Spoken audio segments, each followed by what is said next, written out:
Grabe yung mga nagdodroga. Talamak na talaga.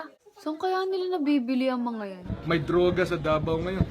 Kung gusto mo, samahan kita eh. Makakabili tayo ng droga sa Davao eh. Droga?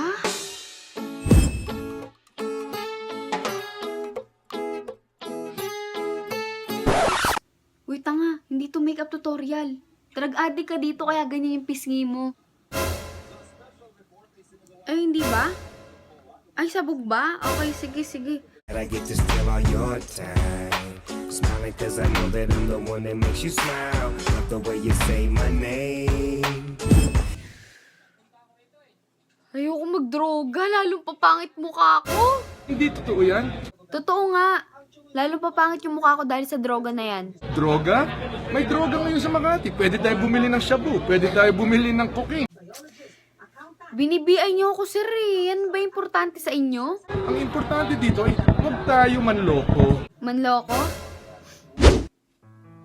Manloko, sir? Sa panahon ngayon, wala nang di manloko. Lahat naman loloko. Karapat dapat lamang. Inulit-ulit niyo pa, sir eh. Hindi na nga siya karapat dapat, kaya nga pinakawalan ko na siya. Ang isang seryoso.